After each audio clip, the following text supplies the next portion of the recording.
You've probably heard the phrase, work smarter, not harder, but nobody tells you what to work on.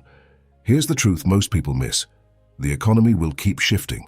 Technology will keep disrupting. Industries will keep dying and being reborn. But the people who always come out on top? They've quietly mastered a specific set of skills that have been printing money for decades, and will keep doing so for decades more. Today, we're breaking down the 10 business skills that are permanently valuable. And we're not just going to tell you what they are. We're going to show you what each skill looks like when someone executes it at a level most people can't even imagine. If you're serious about building wealth and breaking free from money problems, hit that subscribe button.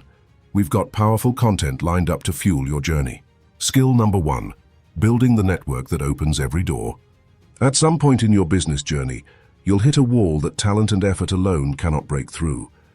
You'll need access to someone you don't know, a supplier, a strategic partner, a mentor who can see the mistake you're about to make before you make it.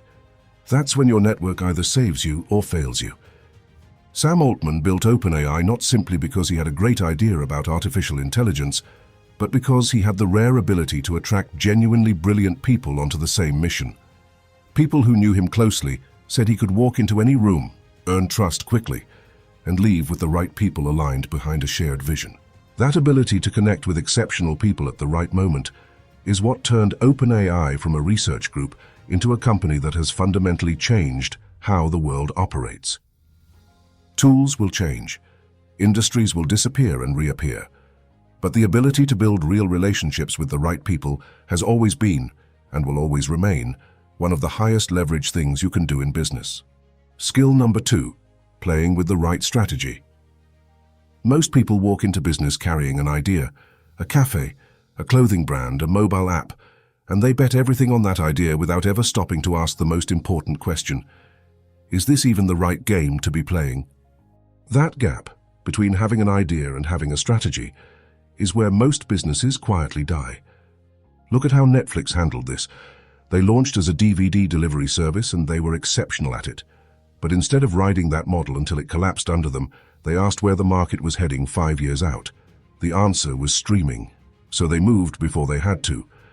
And by the time every competitor finally caught up to streaming, Netflix had already moved again, this time into producing their own content. They didn't just play the game, they kept rewriting the rules everyone else was still trying to learn. Strategic thinking means knowing which market to enter, when to move, and when to walk away entirely. Master this, and you'll never be the person scrambling to catch up while someone else cashes in. A brilliant product with no audience is just an expensive hobby, and that's a lesson most businesses learn too late. Marketing isn't about volume. It's not about being the loudest voice in the room. It's the skill of making people genuinely care, not just notice, but feel something real. Because attention is cheap. You can buy it on any platform. But desire? That has to be earned. The gold standard here is Nike.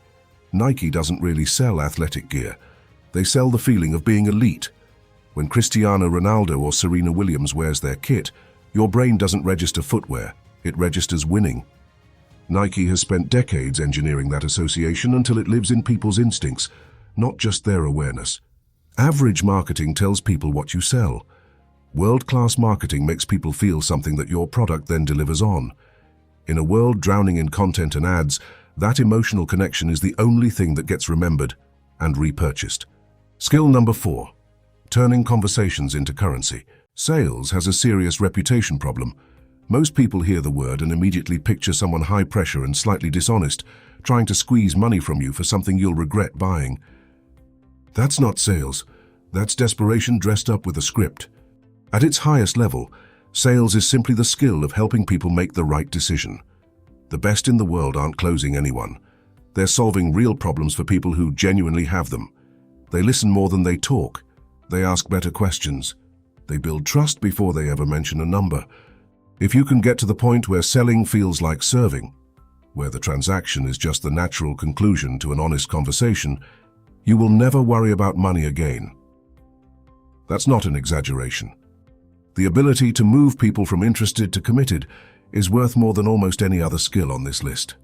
Skill number 5, making the old thing feel brand new. Let's kill a myth right now. Innovation is not about inventing something the world has never seen.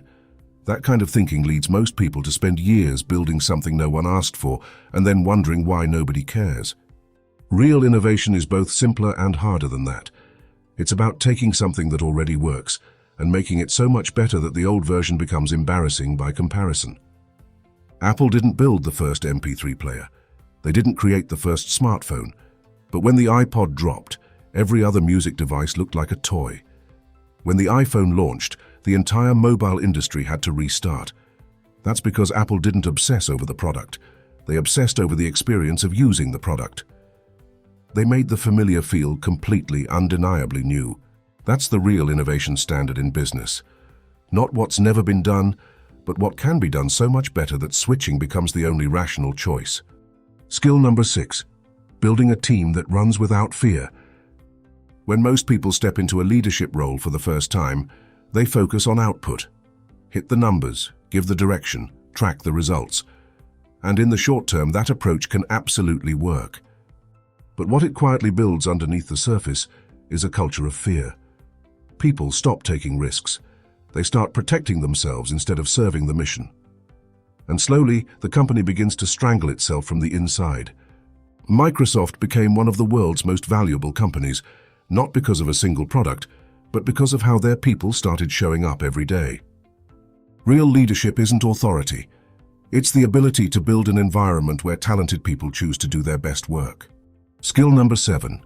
Always work with systems. Growth without systems isn't success. It's just chaos operating at a larger scale. McDonald's didn't become a global institution because they made the world's greatest burger. They built an operation so precisely documented and repeatable that they could hand the entire model to thousands of independent franchise owners across hundreds of countries and maintain consistency in every single location. The burger is almost incidental. The system is the actual product. Every process is mapped. Every supply chain is optimized. Every hiring protocol is documented. When you walk into a McDonald's in Mumbai or Melbourne or Mexico City, the experience is the same because the system demands it. Most businesses improvise their way through operations, and it works until it doesn't.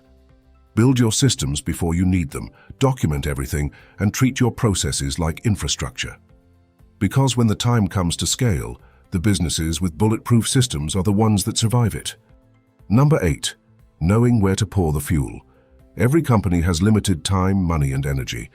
The most important decision you make, often without realizing it, is where you aim those resources. Jeff Bezos understood this at a level most leaders never reach. When Amazon was already one of the dominant forces in global e-commerce, he redirected serious capital and attention toward a small internal project that most people didn't fully understand: cloud computing infrastructure. That project became Amazon Web Services. It now generates more profit than the entire retail operation combined. The skill isn't just about cutting waste, though that absolutely matters. It's about identifying which bets, if they pay off, completely change the trajectory of your business. And then, having the conviction to fund them before the results are obvious to everyone else. Number 9. Reading the clock before everyone else does. Vine launched years before TikTok. They were doing short-form vertical video before anyone else, the exact format that now dominates global attention. By every measure, they should have won. But they were too early. Smartphones weren't capable enough.